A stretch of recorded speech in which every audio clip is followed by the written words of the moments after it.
for all.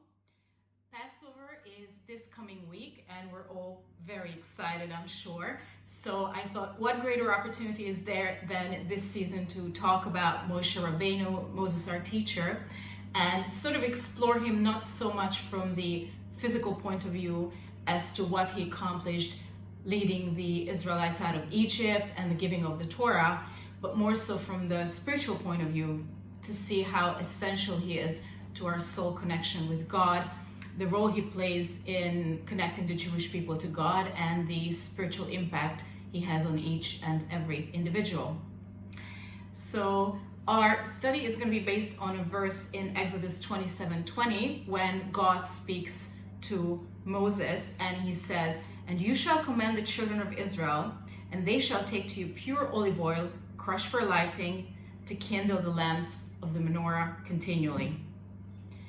Now, interestingly, most of the time when the Torah issues a command, it uses the imperative word command when God summons Moses to speak to the Israelites. But in this only case, we see that the phrase "you shall command" is used, basically giving over the responsibility and the authority to Moses to issue the command himself. And the Frierdiker Rebbe explains that the Hebrew word tzivui, command, is very much related to the word tzavta, which means connection or bond. We derive the word mitzvah from this very same root as well, by the way. So it's Moses that connects the Jewish people with the so-called Or Ein Sof, or God's infinite light. And he does this by strengthening their bond with God, heightening their unity with God. He's the one who kind of nurtures, sustains, and helps us internalize our emunah, our faith. This is done by the revelation of the so-called essence of the soul, and the essence of the soul is basically who we really are. Now, faith, when it's incorporated into our very being, it kind of becomes our conscious functioning. And this faith that we have, is also infused by knowledge by Moses through the giving of the Torah. And so the generation at Sinai who received the law is often referred to as Dor Deya, or the generation of knowledge. So we have examined the spiritual contribution Moses makes to the faith of the Jewish people, and we can ask, how do the Jewish people then relate back to Moses? Now, there's a story, if you remember, that when the Israelites complained in the desert about the manna that God had provided them with, God eventually said, "Okay, I shall give you meat." And Moses said to God in Numbers 11:21, "Here I am among 600,000 men on foot, and you say, I will give them meat to eat for a whole month." Now, the portion in this verse that's relevant to us is the 600,000 men on foot. Because from this verse, the Rebbe elicits that basically the connection between Moses and the Jewish people is the analogy of the head and the feet of the human body. Now, the head is above the feet, it is on top of the body, but reciprocally, the feet can take the head where it could not reach on its own. And the head feeds the body, spiritually speaking, but in exchange, the head is also elevated by the feet. So this means that through the contribution of the spiritual service of the Jews, Moses is also lifted higher up. Now we know that Moses in the Torah is known as Evet Hashem, the servant of God, and in the Talmud he's often referred to as Moshe Rabbeinu, Moses our teacher. But now in Kabbalistic literature, he is known as Rayam Hemna, which means the faithful shepherd. And this also means the shepherd of faith. So we have one beautiful expression in Aramaic, Rayam Hemna, with two connotations, the shepherd of faith and the faithful shepherd. I think that's something wonderful to mull over and meditate on. So we've seen that Moses, who's our shepherd, he nurtures our faith, he helps us internalize it. And the Rebbe goes on further to explain that Moses extends himself to each and every generation, and not only to unify all the Jews in faith, but also to tie them individually into one soul, establishing connections among them. So not only does he connect us to God individually, but he also connects us to each other. And as we know, the Zohar states that the portion of Moses is present in each generation. So I think this is actually what it means, that Moses is the faithful shepherd, because spiritually speaking, he doesn't abandon us at Sinai, but he's present in every generation. He transcends all generations and is present with the Jewish people at all times to guide them in their faith and in their walk with God. Now, our spiritual leaders or our rabbis of the day can be considered as extensions of Moses because they strengthen our faith by their leading examples. Now, Moses, just like most of the prophets and everyone pretty much that God called in the Bible, was a very simple man. So one wonders what made Moses worthy to lead. And in the Midrash, we read a story that Moses was actually tending to the sheep of his father-in-law Jethro, and one day one of the sheep bolted and ran away because it was thirsty, and Moses found him by the water. And Moses said to the sheep, "If only I had known that you thirsted for water, you must be so exhausted from running." And after saying this, he picked up the animal, he put it on his shoulders, and he just headed back to the flock. And God saw this, and he said to himself, well, if this is how he cares for the sheep of man, then he's surely fit to shepherd mine. So this beautiful story demonstrates that Moses was not only devoted to the entire community of Israel as a whole, but to each individual Jew, and never lost sight of even one sheep.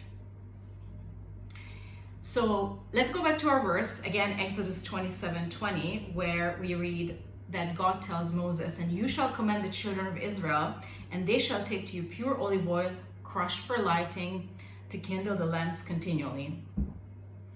The interesting fact is that the very next verse after this, which is 27:21, says something completely different. It says, "Aaron and his sons are to keep the lamps burning before the Lord from evening till morning."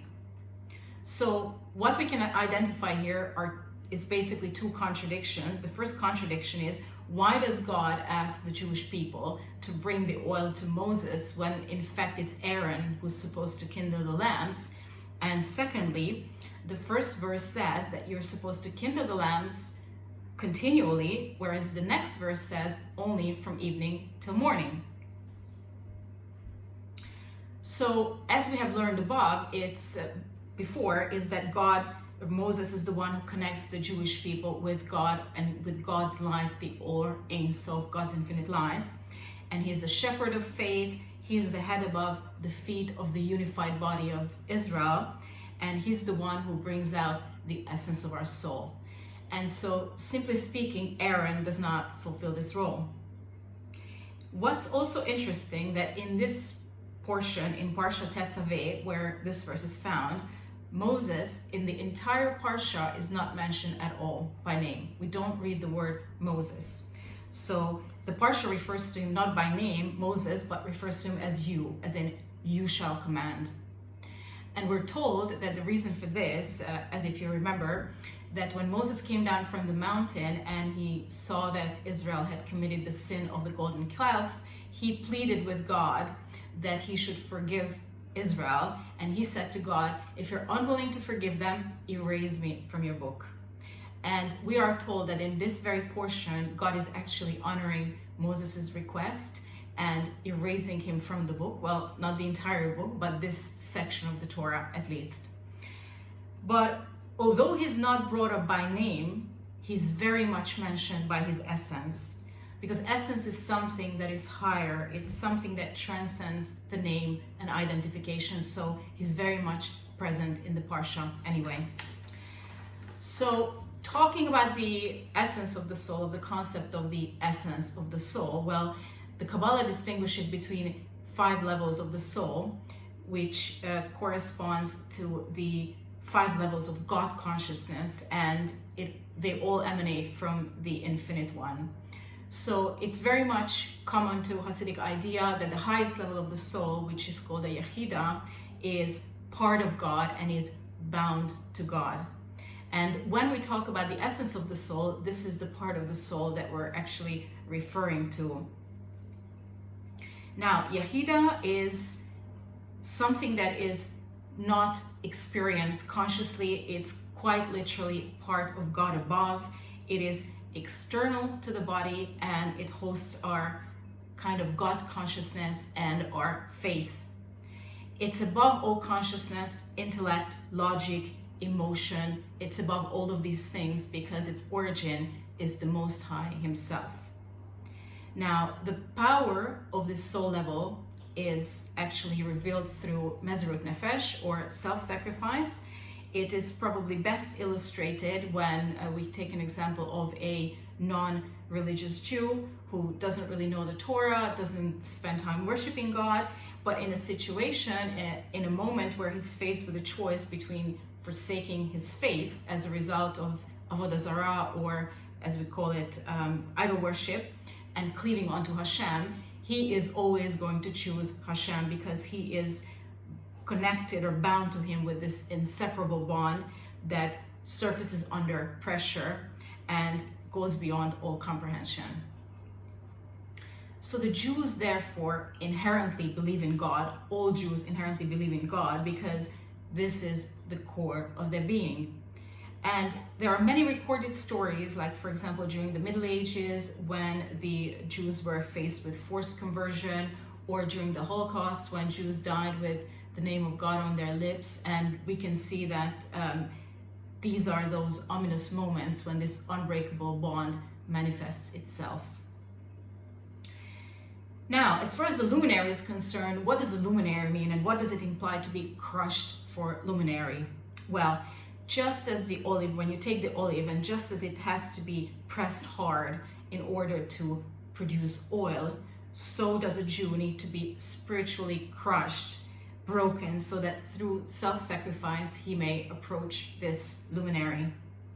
Now, as we discussed, this self-sacrifice, or Mezirut Nefesh, is brought out of us by Moses himself, because he's the shepherd of our faith.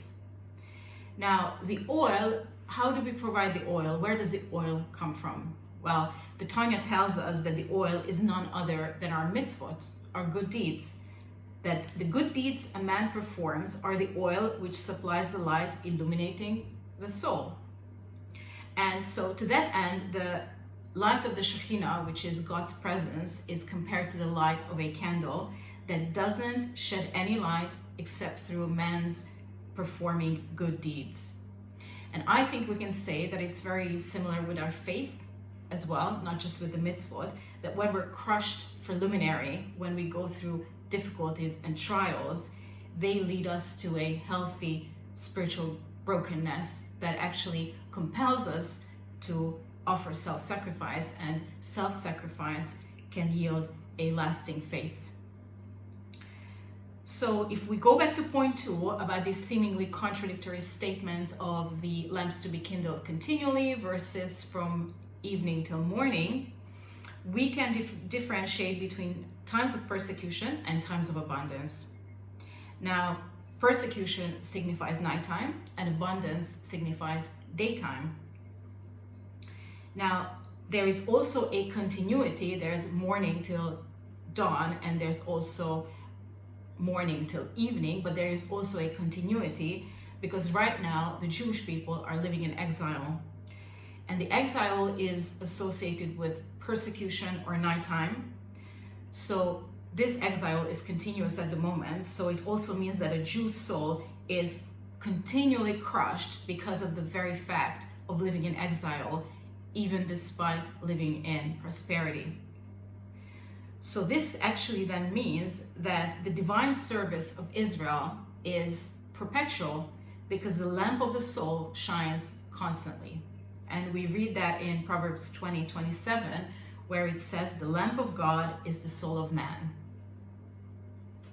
Now, since the essence of the soul is one with God and its light emanates from God,